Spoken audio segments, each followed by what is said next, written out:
Baik, izin memperkenalkan diri. Saya Kamila Putri Hasan dengan NPM 2417051026, NPM akhir genap. Di sini saya akan mempresentasikan tugas UTP AI saya. Jadi karena saya NPM berakhiran genap, jadi saya menggunakan metode klasifikasi dan algoritma SVM. Jadi dataset yang saya gunakan itu adalah klasifikasi bahaya asteroid untuk asteroid NASA. Jadi masalah utamanya itu adalah bagaimana sistem bisa mendeteksi objek luar angkasa yang berpotensi berbahaya bagi bumi berdasarkan data teknis. Jadi di sini ada 9 fitur, yang dimana 3 dari fitur ini akan dieliminasi karena tidak berfungsi untuk diprediksi, yaitu Neo ID, Name, dan Orbiting Body. Kemudian sisanya akan diproses, yaitu sebagai berikut. Absolute magnitude ini adalah cahaya dari objek. Kemudian estimated diameter minimal dan maksimum, itu diameter dari objek itu. Kemudian relative velocity, kecepatannya. Ini distance, jarak. Dan pada akhirnya hasilnya itu menggunakan true or false. Tapi untuk memudahkan proses, maka nanti true or false ini akan diubah menjadi 0 dan 1. Mungkin langsung saja saya akan menjelaskan kode. Saya di sini menggunakan Colab.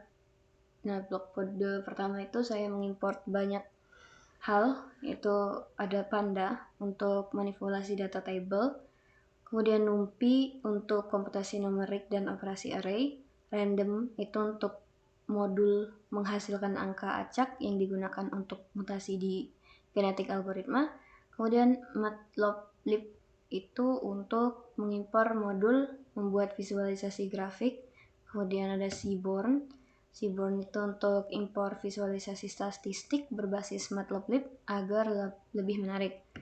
Kemudian ini digunakan untuk membagi dataset menjadi data latih dan data uji, biasanya 80 dan 20%. Kemudian ada standard scaler, itu untuk menstandarisasi skala fitur agar lebih mudah untuk dihitung. Kemudian ini adalah algoritmanya yang saya gunakan, yaitu support vector classifier untuk melakukan klasifikasi. Dan yang terakhir itu ada untuk Echelon matrix untuk menghitung akurasi skor, classification report, dan confusion matrix. Kemudian di sini masuk ke pre-processing. Yang pertama itu dilakukannya update data. Recording. Lanjut untuk upload data. Di sini saya udah mengupload data saya. Nah, nearest Earth object ini sudah tersambung, sudah terupload. Kemudian masuk ke pembersihan awal. Itu untuk menghapus kolom identitas, Neo ID, Name, Orbiting Body karena tidak penting untuk prediksi. Jadi itu di drop untuk menghapus baris yang memiliki nilai kosong atau missing value. Kemudian menghapus di sini ada untuk menghapus baris yang memiliki nilai kosong, yang duplikat agar data tetap menarik. Kemudian pada blok kode ini dilakukan pengubahan dari yang saya sebutkan tadi, hasilnya yang awalnya true dan false menjadi 1 dan 0. Yang dimana 1 itu berarti bahaya, asteroid yang berbahaya, dan 0 itu yang tidak berbahaya. Kemudian ini ada balancing data. Jadi agar datanya itu tidak berat sebelah, jadi ada untuk menghitung jumlah data terkecil antara kelas bahaya dan aman untuk menentukan batas sampling agar kedua data itu seimbang. Kemudian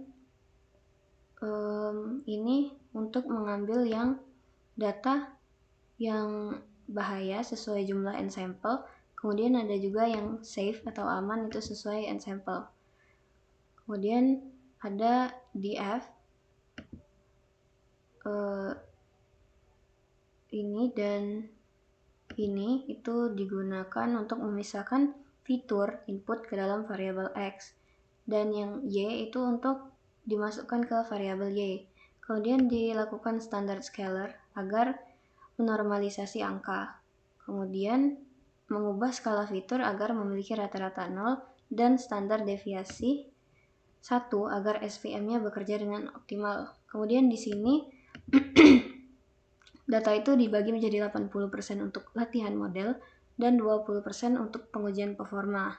Kemudian hasilnya itu yang kita dapatkan, dia mengambil masing-masing 630 data untuk balancing, yang dimana artinya berarti dia mengambil 630 data aman dan 630 data bahaya. Kemudian masuk ke genetic algorithm atau GA. Jadi fungsi pertama itu fungsi fitness. Ini tuh tujuannya untuk menilai kualitas dari setiap solusi atau kombinasi fitur. Nah, di sini diambil indeks fitur yang bernilai 1, kemudian data data asli itu dipotong agar hanya menggunakan fitur-fitur yang dipilih. Kemudian di sini dibuat model SVC-nya untuk menguji kombinasi fitur. Kemudian dia bakal menghasilkan akurasi skor. Kemudian ada parameter GA. Yang pertama itu num features X-shape 1. Itu menentukan jumlah total fitur yang tersedia atau panjang kromosom tersebut. Kemudian ada pop size, generations, mutation rate. Itu menentukan jumlah individu, kemudian berapa kali evaluasi berulang, dan peluang terjadinya perulangan acak. Kemudian ada 4 ini, itu untuk menyiapkan variabel kosong untuk menyimpan sejarah akurasi terbaik dan membentuk fitur terbaik yang ditemukan. Kemudian di sini masuk ke perulangan, yaitu untuk mengulang setiap generasi, kemudian menghitung skor fitness untuk setiap individu dalam populasi saat ini, yang dimana nantinya dicek apakah ada individu yang lebih akurat dibanding rekor sebelumnya. Kalau ada, maka dia bakal disimpan ke MaxFit. Kemudian dia bakal juga mencatat akurasi terbaik di setiap generasi untuk bahan grafik ke depannya. Kemudian ini masuk ke reproduksi, yaitu ada seleksi, crossover, dan mutasi. Yang pertama itu dia melakukan mutasi P1 dan P2 ini itu untuk memilih 2 induk berdasarkan bobot fitnessnya. Jadi individu yang akurasinya tinggi lebih berpeluang terpilih menjadi orang tua. Kemudian di split ini untuk menemukan titik tengah untuk memotong kromosom. Yang kemudian itu ada C atau artinya combination.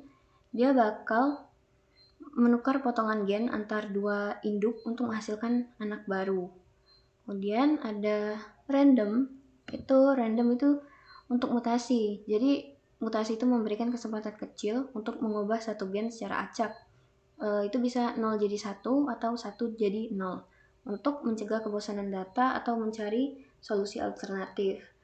Karena jika tidak ada mutasi, maka nanti modelnya menghafal data. Kemudian di sini itu dia bakal mengganti populasi lama dengan populasi baru atau anak-anak dari parentnya untuk diproses di generasi berikutnya. Ini hasilnya dari gen 1 sampai gen 15. Yang dimana hasilnya itu sama semua 0,75 atau 75%. Yang berarti nggak ada perbaikan. Algoritma ini nggak menemukan kombinasi fitur yang lebih baik daripada yang ditemukan di awal atau gen 1. Jadi yang lain itu masih lebih baik di gen 1. Kemudian mungkin juga ada kurangnya variasi. Jadi individu dalam populasi itu terlalu mirip satu sama lain, sehingga persilangan atau crossover tidak menghasilkan solusi baru yang lebih unggul. Mungkin dari hasil ini, SVM ini mencapai titik optimalnya dengan subset fitur tertentu secara insan, atau dataset memiliki fitur yang sangat dominan sehingga kombinasi lain itu nggak memberikan peningkatan signifikan. Kemudian kita masuk ke visualisasi. Jadi yang pertama dia itu mengidentifikasi fitur terpilih. Jadi selected feature names yang 4 tadi itu mencocokkan angka 1 pada kromosom terbaik atau base kromosom. Kemudian dengan nama kolom asli di dataset NASA. Di sini dia itu berarti modelnya memilih yang paling bagus itu untuk menghitung atau memprediksi, yaitu absolute magnitude, estimated diameter max, relative velocity, dan mean distance. Kemudian dilakukan train model. Setelah GA tadi menemukan pemenang fitur, kemudian model itu dilatih ulang menggunakan fitur pilihan. Jadi X-Train Final ini untuk memotong data latih sehingga hanya berisi kolom-kolom yang terpilih. Jadi yang fitur yang lain dibuang, cuma menggunakan fitur yang terpilih. Kemudian final model SVC ini yaitu membuat model SVM final dengan parameter C10 untuk pengklasifikasian yang lebih ketat. Dan class weight balance itu biar model lebih adil dalam memperhatikan jumlah data yang tidak seimbang. Kemudian di sini itu untuk proses belajar model menggunakan fitur-fitur terbaik. Dan akhirnya model melakukan prediksi akhir pada data uji untuk melihat seberapa hebat performanya setelah dioptimisasi oleh GA. Kemudian di sini ada visualisasi tabel ini dan ada confusion matrix dan ada hasil juga classification report. Jadi di sini tuh adalah hasil dari gen 1 sampai gen 15. Dia tetap di angka 75 karena tidak ada perubahan sama sekali. Kemudian di sini ada confusion matrix. Di sini ada dua, antara adalah antara yang sebenarnya dan yang prediksi. Di sini yang benar-benar bahaya dan diprediksi bahaya itu ada di angka 108 yang dimana sangat tinggi, dan yang sebenarnya bahaya tapi diprediksi tidak bahaya itu ada 5. Sedangkan di yang tidak berbahaya sedangkan diprediksinya bahaya itu cukup tinggi nilainya, berarti dia agak prediksinya kurang tepat, dimana angka yang muncul itu 58 dan yang sebenarnya nggak bahaya diprediksi nggak bahaya itu di 81, yang dimana hasilnya cukup dekat. Nah, kemudian di sini ada classification report. Yang pertama kita akan bahas di kelas 0. Pada kelas 0 itu atau asteroid yang aman, precisionnya menembus hingga 0,94. Kalau model nebak aman, tingkat kebenarannya itu 94%, jadi sangat akurat. Tetapi recall-nya itu 0,58, yang dimana artinya dari semua asteroid yang aslinya aman, model hanya berhasil mengenali 50% di antara asteroid itu. Sisanya salah tebak menjadi bahaya. Nih, makanya banyak yang di sini yang benarnya 81 dan yang salahnya 58. Sedangkan kalau di kelas 1 atau asteroid yang berbahaya, itu precisionnya ada di angka 65, yang dimana masih banyak objek aman yang dibilang bahaya atau false alarm, padahal seharusnya enggak bahaya tapi dideteksi bahaya. Tapi recall-nya di sini sangat tinggi, yaitu 96%. Nah, berarti dari semua asteroid yang aslinya bahaya, model ini berhasil menangkap 96% diantaranya, dan hanya 4% yang salah prediksi. Nah, kemudian F1 score ini artinya penyeimbang antara precision dan recall. Kalau F1 skornya tinggi, berarti performa model stabil. Di sini cukup tinggi, hampir sama, berarti cukup stabil. Kemudian support di sini jumlah total sampel data yang diuji itu ada, kalau yang aman itu ada 139, sedangkan yang berbahaya itu udah 113. Nah, ini adalah analisis keseluruhannya. Akurasinya ada di 75%. Macro average, artinya itu rata-rata sederhana dari semua kelas, itu ada di 75% juga, dan weight itu disesuaikan dengan jumlah data support, itu ada di 74. Kemudian ini dilakukan retrain, yaitu dia menggunakan fitur terbaik NASA, yaitu yang kayak yang tadi, dia ngambil data yang udah di GA tapi dilakukan retrain lagi. Nah, di sini dia nggak ngambil 4 data, tapi ngambil cuma absolute magnitude dan relative velocity. Di sini dia menyimpulkan bahwa hanya 2 ini yang paling penting untuk menentukan asteroid itu berbahaya atau enggak. Jadi di sini dia bakal nampilin X-train, dia retrain, dilatih lagi modelnya. Datanya dilatih lagi, dipotong data latih dan data uji. Kemudian di sini sama kayak yang tadi, dia pakai kernel RBF. Dia membuat objek model SPM baru. Nah, di sini artinya C10 itu memberikan penalti yang lebih besar untuk kesalahan klasifikasi biar modelnya itu lebih presisi dan nebaknya lebih tegas. Kemudian class weak balance itu menyesuaikan bobot kelas agar model tidak condong ke salah satu kelas. Kemudian sama saja final fit untuk melatih model menggunakan fitur terpilih. Kemudian yang terakhir adalah melakukan prediksi pada data uji untuk mendapatkan hasil klasifikasi akhir. Dan ini adalah decision matrix lagi dan menghasilkan classification report. Nah, di sini hasil decision matrixnya, confusion matrixnya agak beda dari yang sebelumnya. Dia lebih mengoptimalisasi prediksi yang benar-benar bahaya dan yang aslinya bahaya itu ditingkatkan, dia lebih akurasi.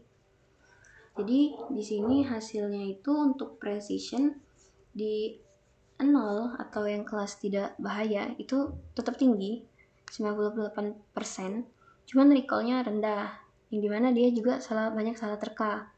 Tetapi di kelas 1 yang dimana benar-benar bahaya itu precisionnya emang 65, tapi recallnya tinggi, yang dimana dia tuh benar-benar tebakannya benar, prediksinya itu enggak salah terka. Jadi hampir sama saja sebenarnya hasilnya, cuman dia lebih mengimprovisasi dari hasil confusion matrix sebelumnya. Agak naik sedikit. Di sini dia lebih stabil di angka 75 semua. Kemudian recallnya hampir mirip sama yang tadi. Mungkin begini hasil akhir dari analisis saya mengenai asteroid yang berbahaya berdasarkan dataset yang saya gunakan. Apabila ada salah kata, saya mohon maaf. Saya akhiri. Wassalamualaikum warahmatullahi wabarakatuh.